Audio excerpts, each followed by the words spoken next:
What's up mga kababayan, PH Trending here. Dito sa video natin ngayon ay ating panoorin ito nagbabagang balita. Gusto ni Bonget at ng gobyernong magnanakaw na mag-move on na tayo dito sa usapin ng flood control corruption. Pero wika ni Professor Tequia paano makaka-move on ang taong bayan kung ang bilyong pondo na ninakaw hindi pa rin mabalik-balik sa taong bayan. Lalo na ngayon na panahon na ng tag-ulan at karamihan sa lugar ng bansang Pilipinas nalulubugan na ng baha. Gusto nilang mag-focus na lang tayo dito sa impeachment ni VP Sara, kung kaya naman hindi maiwasang isipin ng taong bayan na ang nangyayaring impeachment kay VP Sara isang divert tactics lamang nila upang makalimot ang taong bayan sa tunay na nangyayari sa ating bansa. Tulad na lamang nga yung flood control corruption. Pero bagong lahat mga kababayan, huwag niyo po sana kalimutang mag-like at subscribe para updated ka sa mga uploads ko araw-araw. At yun na nga mga kababayan, bago tayo dumako dito sa video na ito, ating pasadahan muna itong balita na uunahin ni Bonget ang pagkakaroon ng space program o rocket ship sa ating bansa kaysa sa kahirapan na nararanasan ng sambayan ng Pilipino. Sir, sinabi ng Pangulo sa kanyang SONA, ano ang plano sa rocket launch program? Your comment on this, sir? Kailangan ba mas pagtuunan ng pansin na lamang yung mass transport system ng bansa? Actually, yun yung pinakakailangan natin. We have to, hindi lang not just new transportation systems, we have to fix the already existing transportation we have now. Yung transportation sector natin, it will not survive the current gas prices. At sobrang hirap gumawa ng mga bagong proyekto while we're facing economic instability. Yung space programs, rocket programs, posible naman yan because it was done by China and India when they were facing when they also had poor economic performances back then. Doon sila nag-umpisa, they started from scratch, and it's not like during the Cold War na everything, space exploration is something new. Now, nakita natin na may mga ibang bansa na gagawa na nila yun, and there's already a framework for creating the beginning of a space program. Pero ang problema kasi natin, hindi kung kaya ba ng budget natin o kaya ng mga tao natin yun. It's whether or not that we can do it with the current political and economic state that we have now, and whether or not we can. Bali-balita ngayon, Sir Kiko, nautangin na lang di umano ni Bonget yung space rocket ship na sinasabi niya. Panibagong utang na naman para sa sambayan ng Pilipino. Can justify such expenses while we cannot provide for the basic needs of the people. Kailangan talaga natin i-prioritize yung rising fuel prices, rising electricity bills, yung problema natin sa transportation sector, and also posible yung magiging issues natin with employment. So there are plenty more things that we have to prioritize instead of starting a space program. At ngayon natin pakinggan naman itong ICC. Wika nga ni Senator Amy, impact ang Claire Castro patungkol sa space program. And nabanggit po ba sa inyo ng Pangulo kung ano po yung gains na makukuha ng Pilipinas sa paglo-launch ng rocket? Ito po ay isang parte ng pag-asenso ng bansa. Common sense. And nabanggit po ba sa inyo ng Pangulo kung ano po yung gains na makukuha ng Pilipinas sa paglo-launch ng rocket? Ito po ay isang parte ng pag-asenso ng bansa. Common sense. At ito naman mga kababayan, pasadahan natin to, na dahil nga sa may balak di umanong umutang itong si Bonget patungkol sa rocket ship nga niya, ayan, magkano na kaya ang utang ng ating bansa at sino ang magbabayad rito? Ating pakinggan to. May isang batang ipinanganak sa Pilipinas ngayong araw. Hindi pa siya marunong magsalita, hindi pa siya marunong maglakad, pero may utang na agad siyang bahagi ng mahigit 18.5 trillion pesos na national debt sa ating bansa. At sa unang 4 na taon ng Administrasyong Marcos Jr., umabot na sa humigit kumulang 9.7 trillion pesos ang gross borrowings ng gobyerno. Ang pinakamalaking halaga ng inutang ng isang administrasyon sa loob ng halos 4 na dekada. Yes, Let's be legally accurate. Ang 9.7 trillion pesos ay hindi ibig sabihin na ganyan ang nadagdag sa utang. Kasama rito ang refinancing ng lumang utang. Ngunit ang katotohanan ay hindi rin maliit. Mula sa humigit kumulang 12.8 trillion pesos noong 2022, nasa mahigit 18.5 trillion pesos na ang ating outstanding national debt. At ang tanong ng batas at ng bawat taxpayer ay simple. Nasaan ang kapalit? Saan napunta ang perang hiniram? Nasaan ang mga ospital? Nasaan ang flood control na hindi bumabaha? Nasaan ang mga proyektong magpapagaan ng buhay ng Pilipino? Sa batas, ang public office is a public trust. Ang bawat sentimong inuutang ng gobyerno ay hindi pera ng Pangulo, hindi pera ng Kongreso, hindi pera ng politiko. Pera yan ng sambayanang Pilipino at ng mga susunod pang henerasyon. Kaya kapag patuloy kang nangungutang habang ang taong bayan ay nagtitiis sa mataas na presyo ng bilihin, mababang sahod at sunod-sunod na aligasyon ng katiwalian sa bilyon-bilyong proyekto, hindi sapat ang sabihing normal lang ang mangutang. Normal ang umutang, pero hindi normal Gusto nga ni Bongit na mag-move on na lang tayo sa mga nangyayari sa buhay-buhay natin habang sila pasarap buhay.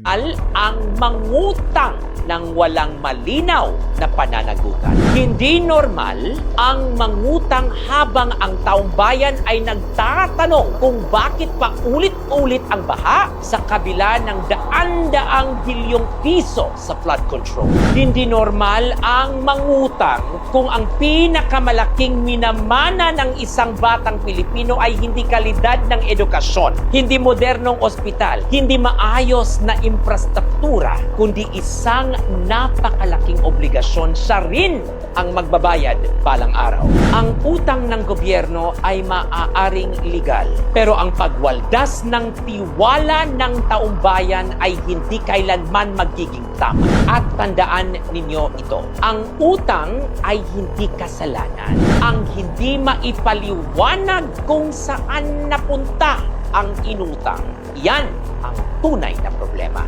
At yun na nga ng mga kababayan, kayo na ang musga kung may patutunguhan pa ang ating bansa sa pamumuno ni Bongit. Kung kaya naman hindi ko na patatagalin pa, heto na ang buong video. Thank you po for being on the show. Ma'am, ano pong reaksyon ninyo sa naging sona nga po ng Pangulong Marcos Jr. kahapon? Well, wala namang bago dun sa sinabi niya. Parang ang lumalabas, walang vision, speech, it's all resibo. Ito na yung nagawa, ito yung gagawin. Sinabi niya sa isang statement niya na hindi na reactive ang administrasyon, proactive na. In fact, he introduced the word predictive. No?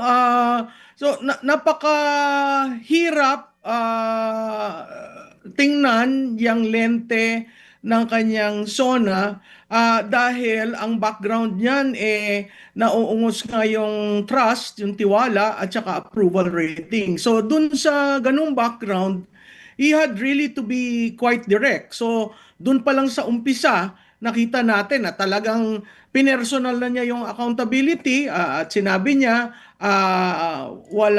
hindi siya presidente sa pamilya. So that actually was the real story of the SONA.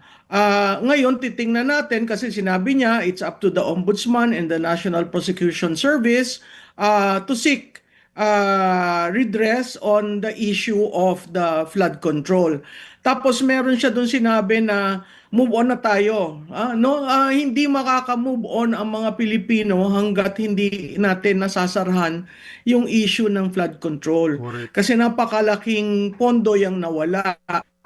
Bakit kaya gustong-gusto ni Bongit na mag-move on na lang tayo dito sa flood control corruption? Pati itong mga lipuras niyan na nasa house, ganito din ng winiwika na mag-move on na tayo. In fact, dun sa speech niya, merong contradictory kasi sinabi niya may 250 billion ang nabawi. Pero 800 million lamang ang nabalik sa treasury. So that's a low 32%, 0.32%. So kung talagang seryoso yung effort, dapat yung nabawi reflected na yon sa treasury natin, no? Pero hindi ganun ang nangyayari. Tapos sinabi nga niya na here's what I have done and I will intend to finish. So incremental yung mga nagawa na niya. Hindi, kung i-compare mo yung from the first SONA to the fourth SONA na vision, na may malalaking proyekto at malalaking mga salita, ito talagang incremental lamang, using yung ito ang mga nagawa ko. Pero pag titingnan mo, sa magkakaroon ngayon ng fact-checking kasi dun sa education, parang hindi naman daw totoo na ganon lumaki yung sweldo, nagbigay ng smart screen, ng laptop, etc. So, titingnan natin yan isa-isa. Kahit dun sa MRT7, partial completion targeted 2027, pero ang full completion yun, 2028. Dun sa adoption ng electric vehicles, sabi niya 50%, pero adoption goal nun sa 2040. So, meron siyang mga sinasabi na kailangan ma-fact check para talaga makita ano ba talaga ang nangyari. Pang-apat, siguro makita mo yung political fraction, DJ Chacha, no? Nakita natin na yung mismong kapatid ng Pangulo nagkomentaryo, hindi pumunta at nagkomentaryo at magbibigay yata ng kontrasona mamaya. So, ang kabuuan nun, merong sinabi tungkol sa corruption, pero parang walang accountability na sa institusyon, at kung hahabulin ang accountability, iyon ay nasa ombudsman at nasa prosecutorial arm ng DOJ. Titingnan rin natin, nakita natin sa mga iba't ibang surveys na ang number one na issue na linalagay ng tao ay corruption at saka ekonomiya. So, kung natugunan ba? Natugunan naman, at may mga sinabi siya sa kanyang SONA. Pero titingnan natin, nagawa ba? Kasi iba yung sinabi mo at iba yung ginawa. So, ang nakikita natin dito sa administrasyon, may trust deficit at yung execution napakabagal. So, tingnan natin kung ano mangyayari in the succeeding days. Okay, so Prof, gaya po ng iba, no, ang iniisip ay sa haba, no, salita niya ng mga umano ay nagawa na ng kanyang panunungkulan at yung detalye, no, ng mga ayuda tungkol din sa MAIFIP, etc. Bakit yung kanyang trust, no, at saka approval ratings ay sumasadsad? Parang may disconnect nga. Kayo po, ano pong inyong kaisipan doon? Nag-agree ako doon, Manong Ted, no? Talagang may disconnect kasi parang doon sa SONA, sinasabi niya na ito yung ginawa ko. Again, babalik tayo sa communication, no? Kung meron kang spokesperson na katulad ng spokesperson ngayon na hindi, dapat ito kasi mga report niya, yung resibo, sinasabi yun ng spokesperson para vision. No, ang nangyayari. Napakahalaga ng SONA, ng fifth SONA. Kasi sa fifth SONA, dito na lang siya maglalagay ng mga baitang o brick by brick kung ano ang legacy niya sa sixth SONA. No? Sa sixth SONA, pamamaalam na yon at saka pagtatahi ng nagawa. Pero itong fifth SONA, makikita mo, hindi nasasabi ng maayos ng spokes yung mga resibo na clinic-claim niya ngayon. So, kaya na-erode yung trust. Kasi hindi inaalam. Yung spokes kasi, dapat siya ang nag-amplify at nagsasabi ano ang nagawa. Hindi propaganda o hindi attack dog laban sa kalaban. Kaya nakita mo yung break ng mga surveys. Kahit magkakaiba ang methodology, kahit magkakaiba ang panahon, yung trend o yung pattern nakikita mo, dumadaos-os. So, napakahirap gawin ang mga dapat niyang gawin kung yan ay dumadaos-os. Idadagdag ko lang ito ang SONA na wala siyang sinabi na legislative agenda. Hindi direct na ino-orderan ko ang Senado, ang House of Representatives. Maganda yung pinag-uusapan nyo kanina doon sa Meralco eh. Tama ka, Ted. Hindi naman yun pwedeng just sinabi na wala na yaang System loss. oo, kaagad mawawala. Yun ang kailangan ma-explain sa taong bayan. Maraming sinabi, may resibo, oo, pero marami rin siyang sinabi na hindi executive lang ang makakagawa. Kung titingnan mo dyan yung resibo ng Meralco, may 4 dyan na parang ginawang collection agency ang Meralco. Dahil hindi makolekt ng I don't know, ng administration probably, kaya meron kang sa 4Ps, meron ka sa senior citizen, meron kang yung Lifeline rate, no? lifeline yan, oo. No? So pag tiningnan mo, sino nagbabayad yan? Nagbabayad tayong lahat. Tapos kinokolekt, tapos binibigay. Kaya nga maganda yung discussion nyo na parang ang SONA naging executive lamang at walang mention doon sa role ng both chambers, no? Makikita mo doon yung disconnect. Kasi may tinatawag doon may political inflection point. Malapit na kasi ang eleksyon eh. So hindi mo kabisado amin ba yan? At parte ng corruption issue ay yung both chambers of Congress. So, hindi ko alam kung by design, in-avoid niya, at inako niya. Parang lumalabas, this is a strong presidency. Na lahat siya. Napakahirap nun. Kasi alam naman natin na walang uusad kung hindi i-approve in terms of policy, no? Opo. Well, kanya naman sinasabi na Congress, amyandahan nyo na yung EPIRA law, no? Yun, ang ginamit nga niya is hindi request, no? Ang sabi niya, ordered, yun ang kanya sinasabi. So siguro, yun po ang binabanggit nyo na isa sa mga legislative agenda ng ngayon po ay second regular session, Ma'am Malu. Puntahan ko lang, Ma'am, yung sinasabi nyo nga na disconnect. Ang dami po, litanya ng mga ginagawa, tapos sumasadsad yung kanyang trust at saka approval ratings. At ibinanggit nyo na yung mga tao sa mga survey, ang hinihintay ay talaga yung laban against corruption. Hindi kaya din na nabitin ang marami doon sa kanyang ilang linya lamang tungkol po sa flood control scandal at naghihintay talaga ang tao na actual na hindi lang isa, dalawa, tatlo, sa dami ng involved dito na talagang makitang nakakulong. Actually, no, mga kababayan, yan nga din ang sinasabi ng nakararami sa atin na ang naganap na SONA ni BBM, puro kayabangan lamang. Pero yung mga solusyon na dapat tinututukan, katulad na lamang dyan sa flood control corruption, wala nga. Prof. Alam mo, Manong Ted, nagulat ako na sa una palang pasok nung kanyang SONA, yung kaagad ang in-address niya. So, politically, it was good dahil in-address niya yung elephant in the room.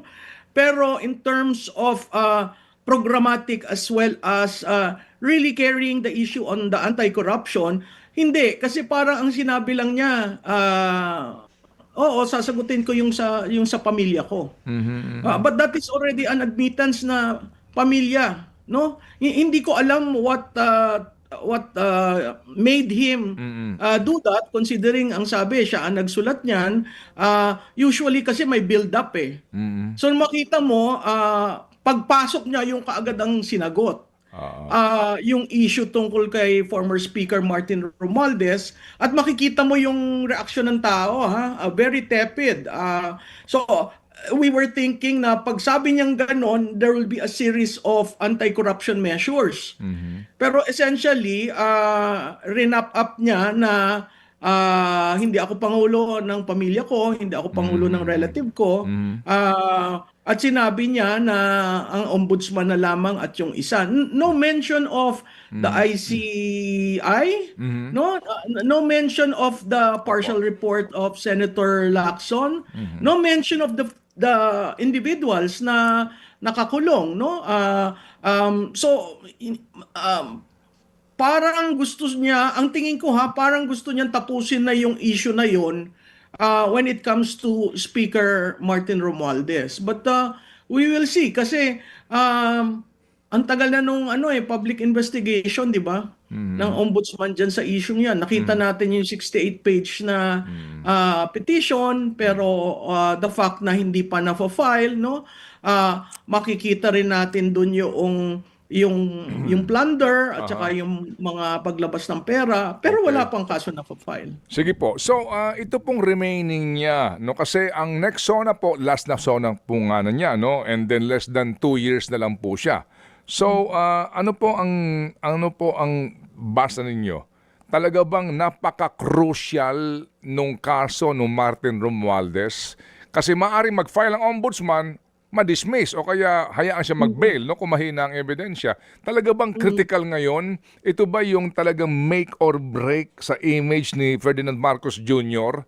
sa kanyang liderato? Kung yung Martin Romualdez mapakulong niya talaga, as in mapakulong, no bail, at maglitis po, magkaroon ng fair trial habang siya nanunungkulan, o mag-iiba talaga kapag kinasuhan si Martin, wala palang ebidensya o makapagpiyansa ho at di siya makaranas po ng rehas? Alam mo, Manong Ted, release niya yung ante kung malabnaw yung kasong ifa-file at makalabas, magagalit ang taong bayan. Kasi release na niya na parang sinabi niya ang mastermind, without saying ang mastermind. Pero nandun na yung direksyon, no? Hindi rin whether makulong siya o hindi yun katapusan kasi may mga personalities na hindi naging accountable sa proseso. At ang gusto ng taong bayan, malaman ano ba talaga nangyari. Specific dyan, si Secretary Pangandaman na siya lang ang makakapagsabi nung SARO at Notice of Cash Allocation na lumabas, no? At yung ding Bersamin, no? So hindi buo yung storya. Parang gustong iwalis na sa ilalim ng rug yung ibang mga personalities. In fact, na-recycle yung iba. Pero ang pakiwari ko, ang tingin niya, it will end with Speaker Martin Romualdez. Merong isang study na ang mga tao gustong malaman anong connection ng mga naalis na nag-resign. So hindi siya do it all na makulong si Speaker Martin. That's it. Kailangan mabalik yung pondo, kailangan malaman ng taong bayan ano nangyari, kasi hindi tayo makakapag-institute ng accountability measures sa budget hanggat hindi natin nalaman paano nangyari yan. Critical yung desisyon ng oral arguments ng Supreme Court. Sa regular na korte po ba, okay po ba yung pang-iintriga? Normal po ba yan? Pinapayagan ba yan ng mismong hukom? Ang pang-iintriga. Kasi kapansin-pansin po doon, nabanggit mo nga, yung salitang unusual. Pero tinanong sila, illegal ba ito? Hindi direktang sinagot, pero kung susumahin, hindi illegal. Pero may iba silang termino patungkol nga doon sa paliwanag, doon sa salitang unusual. Ayaw din nilang tumbukin na hindi illegal. Well, they would want the word illegal to come out, no? Parang, but hanggang unusual lang. And they want to create an interpretation. Kano ibig sabihin po ng unusual, no? Hindi unusual, yun. Karaniwan. Okay. So, ibig sabihin, they would like to just make this kind of optics for the people to understand that parang kaduda-duda or suspicious. But nevertheless, it was clearly stated by the witness na this is not illegal because it came from the Treasury and checks. At saka may advice, may tawag naman sa amin. Sa akin lang, is yun ang personal opinion ko, which yun dapat ang i-attack, no? At dapat maintindihan na that kind of opinion is not relevant to the matter in issue because he is not presented as a witness to give an opinion. Yun po, yun, sir. Pero pwede ba yun? Parang pang-iintriga Kasi yun nga, wala naman, hindi lumabas sa bibig ng mga witness yung salitang hindi illegal. Tinanong pa mismo ng Yes. judge. Pero hindi nila direktang sinabi na hindi illegal. Pero ang ibig sabihin naman ng kanilang mga paliwanag, hindi talaga illegal. Pero pwede ba yan na parang nag-iintriga ka, hindi mo direktang sinasagot, makalabas ka lang ng term na unusual? Pinapayagan ba yan or pwede kang isopla ng judge niya na linawin mo ang iyong sagot? Kaya nga, Mar, ito ang problem talaga when it comes to politics, no? In this kind of impeachment proceedings. Kanya-kanyang dumihan ito. Kanya-kanyang gawa ng mga rhetorics nila, ng mga optics nila. Mabuti na lang, pagtanong sa kanya na unusual, kung anong ibig sabihin nun, sabi niya, hindi naman ibig sabihin illegal ito. So, sumemplang din. Pero ang point natin ipa-understand sa ating mga nanonood sa lahat po is that ang ginagawa po talaga nila ngayon is yung pag-create ng, minamanipulate ang mind ng tao through this kind of mga optics and rhetorics na hindi naman po siya importante sa proceedings dapat. No? So because nga sui generis ang impeachment proceedings, kaya nila ginagawa ito. So dapat lang po, both parties, if one employs that kind of tactic, then the other party should easily and immediately object to it or create its own optics. Kaya nga, pag sinabing unusual, dapat mapalabas na hindi illegal, which happened naman. So, more or less, yun lang no, ang aking nakikita dito sa pangyayari kahapon. Opo. Dito naman po sa issue po na kanilang nireklamo ang isang senator judge na di umano parang unfair daw, hindi daw ethical kasi nag-post siya ng highlight itong si Senator Pia Cayetano po patungkol sa kanyang pagtatanong, which is ang sumasagot ay itong si prosecutor, si Representative Jokno po, na pumalag lalo na yung mga kaalyado ni Jokno, particular na rin si Jokno at may isang babae na naghain ng ethics complaint. Ano pong masasabi niyo po dito na yung mga pumapalag, yun din po yung gumagamit ng video na kulang-kulang din po sa konteksto doon po sa impeachment trial po, attorney? That's how it is, no? Because if you will notice that ang pinapalagan nila or ginagawa nila ng mga ganitong issues, yung side lang din na kampo ni Alan Peter Cayetano. But however, how about those senator judges that aligned with them, no, with the prosecution, na meron naman po talagang bias, no? As I said po, these impeachment proceedings, both legal and political po talaga to. Nakikita pa natin sa simula, yung mga angas, kanya-kanyang angas, kung saan po sila nakatuon ang kanilang panig, no? So may pinapanig sa prosecution, may pumapanig sa defense. And hindi natin ikaila na ito talaga si Pia Cayetano at saka si Alan Peter Cayetano, sa defense ito sila. Naging overzealous sila pag-storya nila. Now, however, nung ginawa yung ganyang bagay is that may nagawa si Camille na ganyan, is si Pia Cayetano, is automatic i-attack nila to find a way na how to, kasi walang makutkot sa kanya. Remember, lahat sila po, si Robin Padilla, obstruction of justice, hindi natin sali nakakulong. Tapos sila Mark Villar at Camille, meron silang issue dun sa land. Ginagawan sila lahat. Pia has none. So ito naman kanila ethics complaint, diba, for being biased. Now take note that in impeachment proceedings, bias talaga po ang mga judges, no? And the only way that they should do is to say, we should look at this impartial even if we have political alignment, no? Correct. Kaya nga itong impeachment proceedings and rules na ito yung tingin ko na dapat tong mapalitan, no, with respect to an elected official, kasi ma-establish talaga ang political affiliation, no? So hindi maganda po. Hindi katulad ng panahon ni Corona is talaga, at saka yung iba pang mga in-impeach nila is that klaro talagang merong kasalanan. Ito kasi tinatanggal kasi nila ang second highest person as a political enemy. Wala namang ginawang kumbagang karumal-dumal na kasalanan or wala na rin talagang ginawang kasalanan.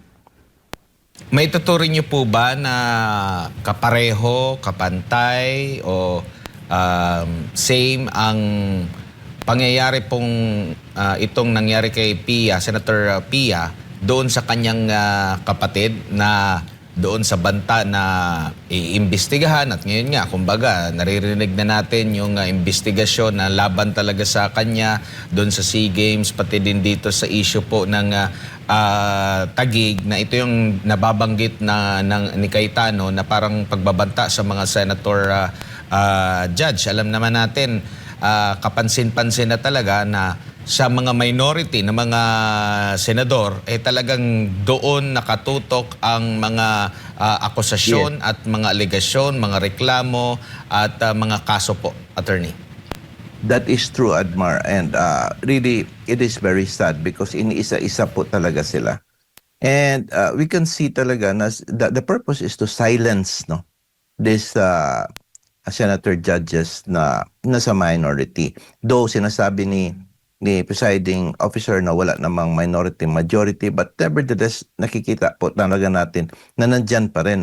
Ito yung isang bagay na hindi na ma-fix.